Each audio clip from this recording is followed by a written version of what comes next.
개그우먼 이경실 소유의 용산 아파트가 경매에 나왔습니다. 등기부상 이경실은 1970년대 초 준공된 이 아파트를 2007년 14억 원에 사들인 뒤 그 후로 실제 거주 중이었는데요. 경매 이유는 이 집을 담보로 빌린 돈을 갚지 않았기 때문으로 추정됩니다. 해당 아파트에는 A씨 명의로 채권 최고액 18억 원의 근저당권 등이 설정돼 있는데요. 실제로 A씨는 지난해 9월 13억 3천여만 원을 청구하며 법원에 임액 경매를 신청했습니다. 이후 A씨는 한 대부 업체에 채권을 넘겼는데요.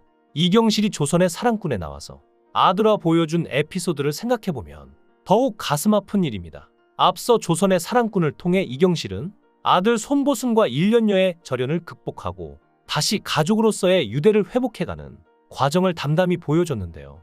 방송을 통해 드러난 이경실의 모습은 단순한 방송인의 역할을 넘어 가족을 위해 모든 걸 감당하는 어머니의 진심 그 자체였습니다. 아들의 혼전 임신 고백으로 갈등을 겪었던 이경실은 최근 손보승의 대리운전 일을 응원하기 위해 헬멧과 장갑을 선물하며 직접 스포츠용품점을 찾았는데요. 오늘 엄마 대리기사 좀 해줘 라는 말에 달려온 손보승은 새 장비를 받고 강남에서 잠실까지 문제없겠다 며 감격스러운 표정을 지었고, 이경실은 저녁까지 사줄게 라며 아들의 어깨를 다시 토닥였습니다. 또한 이경실은 5년 만에 아들 세 식구가 살고 있는 집을 방문했는데요. 양손 가득 반찬을 들고 아들 집에 입성한 그는 깔끔하게 잘 산다 며 감탄했고, 손보승이 직접 만든 카레를 먹으며 손자와도 따뜻한 시간을 보냈습니다. 그러나 이 모든 일상은 이경실이 감당해온 무게 위에 놓인 것이었는데요.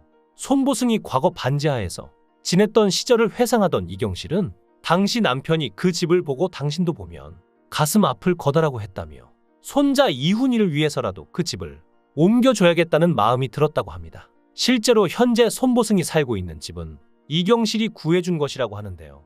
특히 눈길을 끈 건 손보승의 입대 계획과 관련된 대화였습니다. 26세인 손보승은 30대의 군 입대를 고려하고 있다고 말했고, 그러자 이경실은 입대하면 알바 못하지? 그럼 생활비는 엄마가 도와줄게라며 아들의 미래까지 짊어지겠다는 각오를 내비쳤는데요. 하지만 이경실 본인도 최근 서울 이촌동 자택이 경매에 나오는 등 경제적으로 쉽지 않은 상황을 겪고 있는 것으로 전해졌습니다. 그럼에도 불구하고 아들에게는 결코 힘든 내색조차 하지 않은 채 끝까지 든든한 울타리가 되어주려는 그의 모습은 많은 시청자들에게 진한 여운을 남겼는데요. 그동안 어렵게 살아온 이경실을 생각해보면 지금 같은 위기도 역시 쉽지 않을 것으로 보입니다. 이경실은 불우한 결혼 생활로도 유명한데요. 전 남편 손광기와 슬아의 일남 일녀를 두었으나 평소 의처증이 심했던 그 전 남편이 2003년경에 야구 방망이로 복부를 마구 난타해 이경실은 갈비뼈 3대나 부러지는 전치 4주의 중상을 입고 병원에 입원을 했고, 결국 그가 폭행 혐의로 구속되면서 이혼하게 됐죠.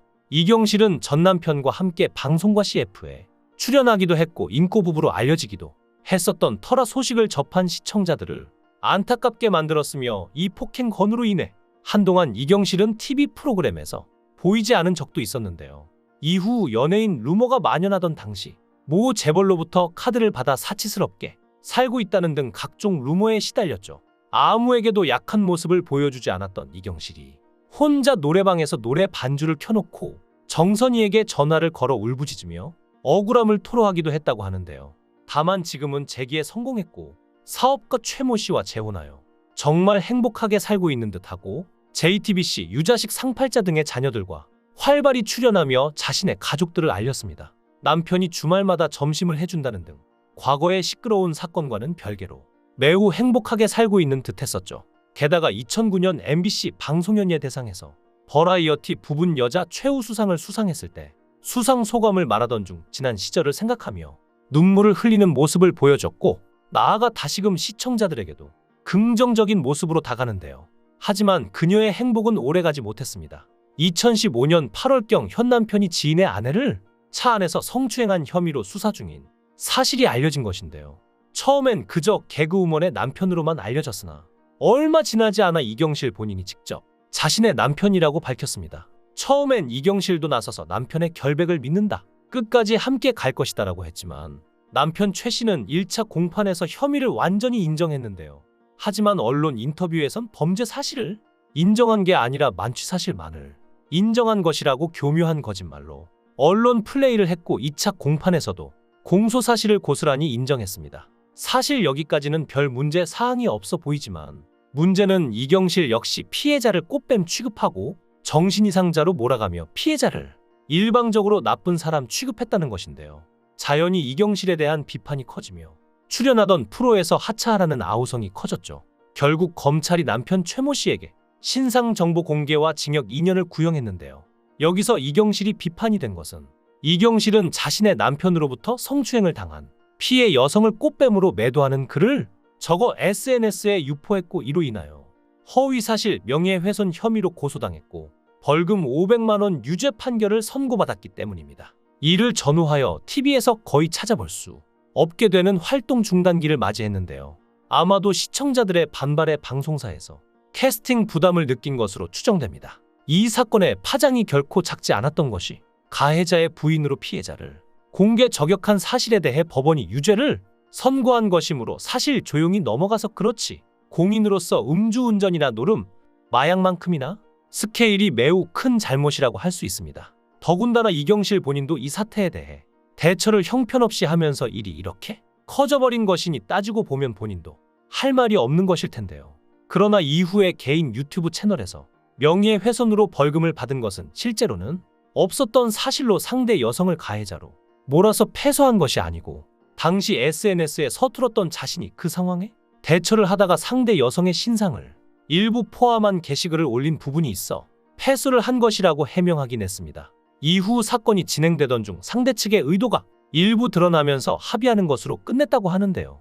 어쨌거나 이 사건은 그녀가 방송 생활을 거의 할 수 없게 만들었습니다. 이 때문인지 이번에 아파트도 경매에 나온 건데요.